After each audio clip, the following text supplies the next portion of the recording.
Ever found yourself dealing with um, persistent stress? Or maybe some hair loss you can't explain, constantly feeling tired? Yeah, or catching every single cold that seems to go around. Exactly. Or even skin problems, trouble conceiving. It's also frustrating, It right? really is. And what if, just what if, there was a single tiny element connected to all of those, well, seemingly separate issues?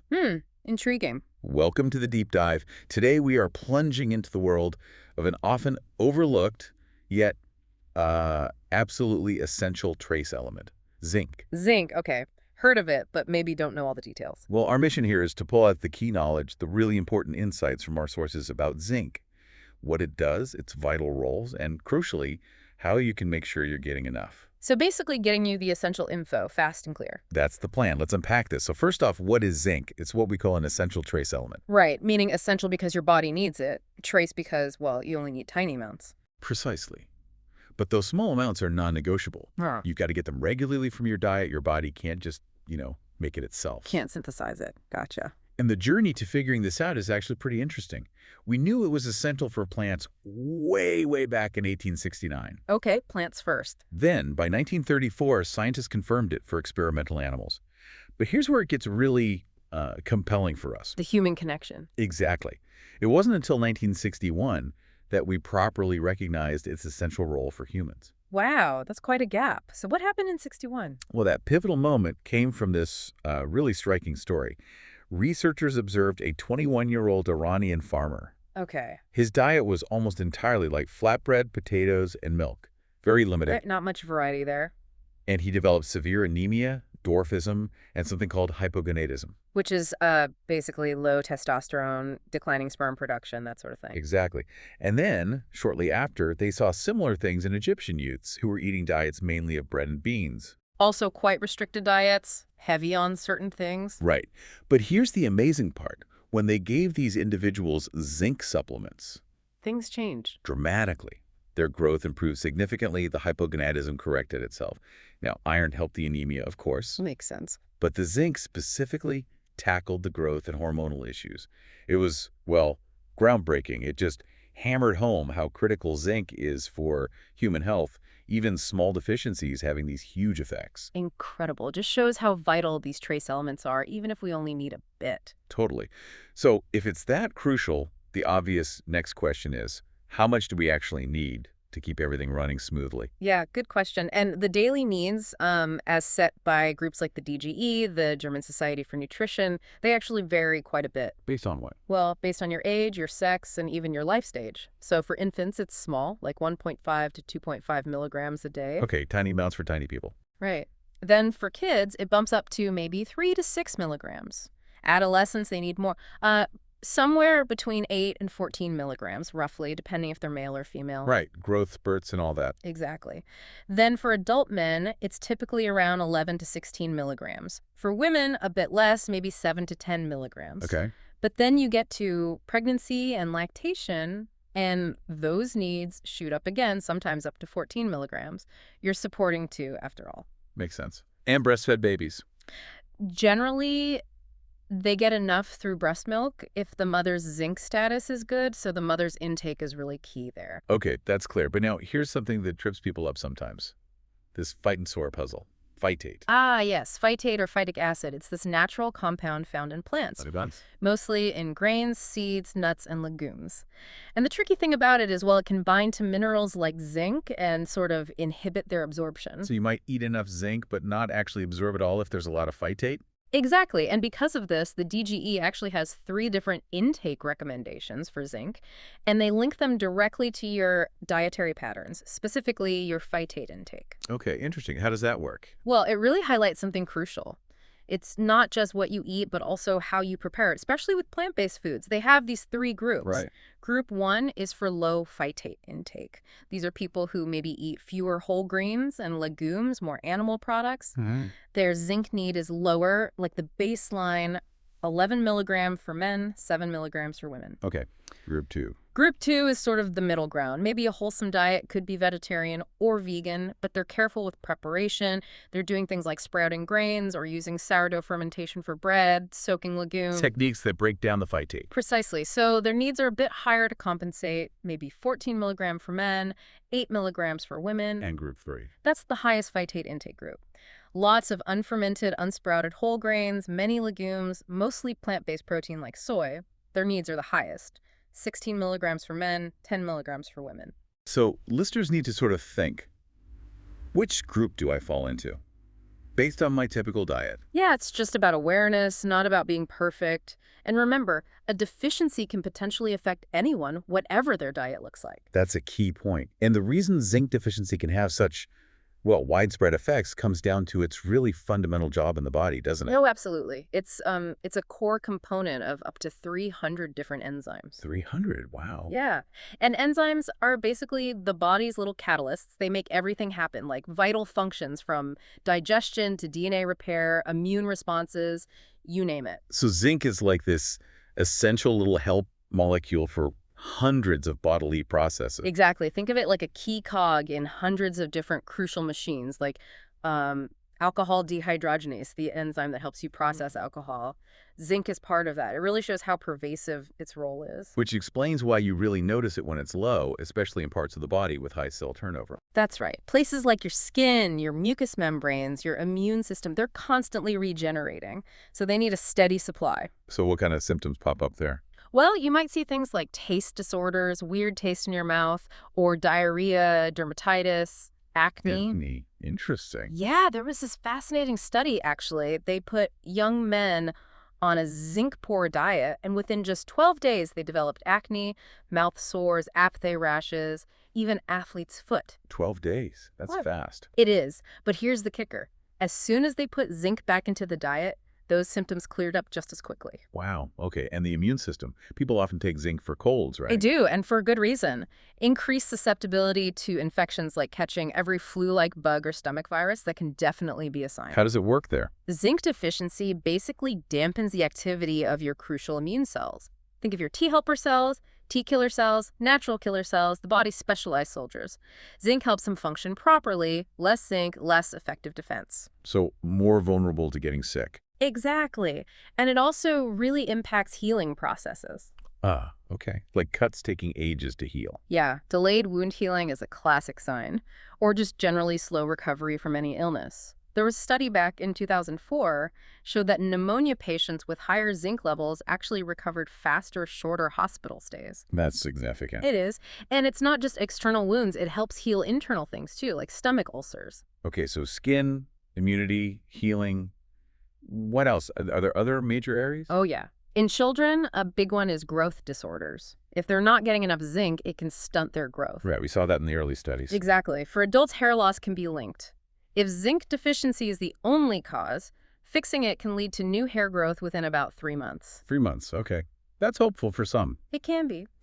Then there's detoxification. Zinc is part of enzymes that process things like alcohol, heavy metals, free radicals. So if you're low, your body's ability to detoxify might be weakened. So maybe check levels if you're doing a cleanse or something. Could be worth considering, yeah. Right. And mood is another big one. Mood. How does zinc affect mood? Well, studies suggest that if a deficiency exists, zinc can act almost like an antidepressant. It seems to be involved in synthesizing serotonin. The feel-good neurotransmitter. That's the one. So low zinc might contribute to depressive moods in some people. And cognitive function, too. It's really essential for mental and neurological health, especially as we get older. How so? We often see lower zinc levels in patients with conditions like Alzheimer's and Parkinson's. And addressing those deficiencies, well, it might help improve symptoms or at least slow the progression. That's powerful. What about vision? Also linked, particularly age-related vision loss. Zinc works together with vitamin A in the retina. It's a cofactor. Meaning it helps vitamin A do its job. Exactly. It sort of unlocks vitamin A's potential for vision. Zinc levels in the retina often decrease as vision loss progresses. Okay. And diabetes, you mentioned that earlier. Right. Zinc is actually part of the way insulin is stored. So for diabetics, maintaining good zinc levels is important. Low levels are often linked to more severe complications, things like high blood pressure, coronary artery disease, high triglycerides, and those poorly healing wounds we talked about. A lot of connections there. And pregnancy. You mentioned higher needs. Yes, and even slight deficiencies during pregnancy have been linked to some worrying issues. Okay. Things like atonic bleeding after birth, where the uterus doesn't contract properly, inadequate contractions during labor, prolonged pregnancy, even unusual taste perceptions for the mother. So really critical during that time. Absolutely. And for fertility in general, for both men and women. Zinc is found in high concentrations in seminal fluid, the prostate, the epididymis in men, and the ovaries in women. So deficiency could impact conception. Definitely. In men, it can lead to reduced sperm count and motility, and studies show that restoring zinc levels can improve fertility outcomes for both sexes. Wow. Okay, so when you list it all out like that, skin, immunity, healing, growth, hair, detox, mood, brain health, vision, diabetes, pregnancy, fertility, it really drives home just how fundamental this element is. It really does. It touches nearly every major bodily function. So if you're listening and nodding along to some of these symptoms, zinc might be a piece of the puzzle worth looking into. Absolutely. So, given its importance, why might someone actually be low in zinc? What causes deficiency? Well, one major factor, and one people might not think about, is certain medications. Oh, like what? Our sources point to quite a few common ones that can lower your zinc levels, often because they make you excrete more zinc in your urine. For example? Things like AC inhibitors, those are common for high blood pressure, antacids, birth control pills, chemotherapy, and radiation treatments. Right. Also immunosuppressants like cyclosporin A, cortisone, diuretics, water pills, and even drugs used for heavy metal detox like DMPS or EDTA. Wow, that's a lot of common meds. It is. And things like iron supplements taken in high doses, some lipid-lowering drugs, and certain antibiotics like tetracyclines can also interfere with zinc. So if someone's on one of these long-term... That's the key point. Many of these, like blood pressure meds, birth control, cholesterol drugs, people take them for years, sometimes decades. Yeah. And that can easily lead to a chronic, sort of low-grade zinc deficiency over time, which could potentially worsen the very symptoms the medication was trying to treat, or just hinder overall health because zinc is involved in so much. That's a really important insight. The treatment itself potentially causing another issue. It's something to be aware of, definitely. Okay, besides medications, what else? Lifestyle choices play a role. Regular alcohol consumption, for instance, is known to increase zinc loss through urine. Right. And what about specific life stages or groups? Well, we mentioned pregnancy and lactation. Already higher needs mean higher risks if intake isn't sufficient. Yeah. Athletes are another group. They can lose a significant amount of zinc through sweat. We're talking about maybe 1 milligram per liter of sweat. Wow, that could add up for serious athletes. It really could. And then there's the elderly population. This is quite striking. Over 40% of seniors over 65 are estimated to have a zinc deficiency. 40%? Why so high? It's likely a combination of factors. The inflammatory effects that can come with zinc deficiency might be more pronounced in older adults. Their immune systems might already be weaker, making them more susceptible. They're also more prone to cognitive issues and vision loss, which we know zinc is involved in. And diet plays a part too, I imagine. Big time. Older adults sometimes rely on things like wheat bran for digestion, high in phytate. The phytate again. Yep. And maybe they prefer softer foods like white flour products or dairy because of dental issues. White flour is low in zinc, and dairy can actually inhibit zinc absorption somewhat. So it's sort of a perfect storm for deficiency in that age group. Makes sense. What about chronic illnesses? Yeah, many chronic conditions can either increase zinc loss or mess with its absorption. Things like allergies, arthritis, autism spectrum disorder, diabetes, acute and chronic infections, diarrheal diseases like IBS or IBD. So the illness itself drains zinc. It seems so. Also, conditions like cancer, anorexia, various kidney diseases, the body is under stress, and zinc needs might go up or absorption might go down. Okay. And there was one more you mentioned, something called KPU. Ah, yes. Cryptopyruria, or KPU. This is a really fascinating and often undiagnosed metabolic condition. Okay. It affects maybe around 10% of the population, and it causes people to lose significant amounts of zinc, but also manganese and vitamin B6, mainly through urine. 10% is quite a lot of people. It is, and most don't know they have it. But it can be detected with a fairly simple urine test. And what does it look like symptom-wise? Because it affects multiple key nutrients, the symptoms are often really varied and nonspecific, which makes it tricky to diagnose. Like what? You might see things like frequent headaches or migraines, depression, mood swings, major concentration problems, fatigue, sometimes mimicking ADHD or ADD symptoms, dizziness, sleep issues, various eye problems. Wow, a real mix. Yeah, and often a higher tendency towards thyroid conditions like Hashimoto's or Graves', low blood pressure, PMS, allergies, food intolerances. It's a long list. If someone has this whole constellation of seemingly unrelated problems, KPU could be worth investigating. And how is it managed?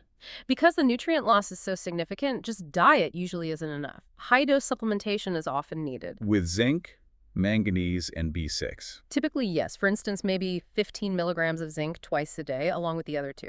And when it's addressed properly, people can see really rapid and significant improvements in their symptoms. Fascinating. Okay, so we know why we might be low. How do we boost our levels? Let's talk food first. Right, food sources. Meat products and cheese are pretty decent sources, maybe 2 to 5 milligrams per 100 grams. Grains are in a similar range, 2 to 4 milligrams. Legumes, maybe 2 to 3.5 milligrams. So moderate amounts there. What are the real powerhouses? Oysters are legendary for zinc content, like 8 to 9 milligrams per oyster. Wow. Okay, maybe not an everyday food for most people, though. Probably not. But oil seeds are also excellent. Pumpkin seeds are great, around 7 milligrams per 100 grams. Flaxseed, poppy seeds too, though we tend to eat smaller amounts of those. And what about fruits and vegetables? People often think they're low. Well, per 100 grams, they are lower, maybe zero point 0.1 to 1 milligram. But, and this is important, we usually eat much larger quantities of fruits and veggies compared to, say, seeds. So the volume makes up for it. Exactly. Collectively, fruits and vegetables can actually contribute a pretty significant amount to your daily zinc intake. It's often underestimated. Good to know. Now, we talked about things that block absorption, like phytate. Right, and also casein, high calcium, and phosphate, which are found in dairy products, can inhibit zinc absorption to some extent. So this brings up that common concern, especially around vegetarians and vegans. Do they automatically risk deficiency because of phytate in plant foods? That's a really common misconception, but it needs clarifying. Properly prepared plant-based diets do not inherently pose a zinc deficiency risk. In fact, studies have shown that blood zinc levels in vegans can be totally identical to those in omnivores. So the phytate isn't an insurmountable problem. Not at all. It comes back to preparation. Simple, traditional kitchen techniques are really effective at breaking down phytate. Like what? Like soaking legumes or oil seeds overnight before you cook them, or sprouting them.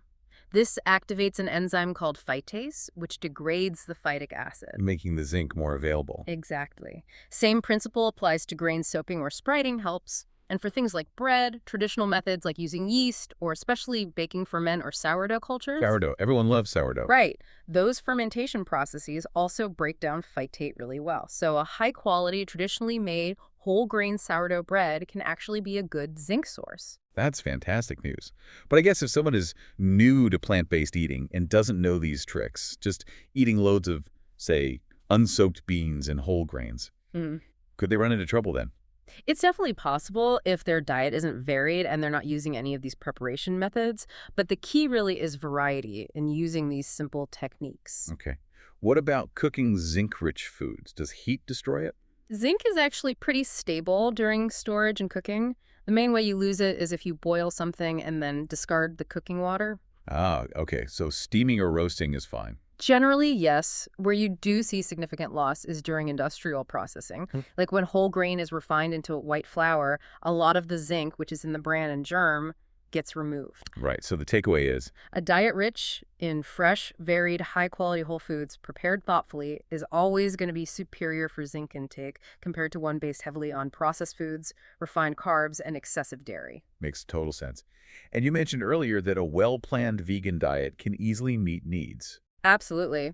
We looked at a sample vegan meal plan, just an example day with breakfast, lunch, dinner, a couple of snacks, and it easily provided around 15.5 milligrams of zinc, often exceeding the daily requirements. Great. So diet is key. But what if someone suspects a deficiency based on symptoms? Testing seems like the next step. Yes, if you've got symptoms stacking up, getting your levels checked is a really good idea. How is that done? Okay, this is a really critical detail. The test absolutely needs to be done in full blood, sometimes called whole blood analysis, not just serum or plasma. Why is that so important? Because over 80% of the zinc in your body is actually found inside your cells, red blood cells, white blood cells.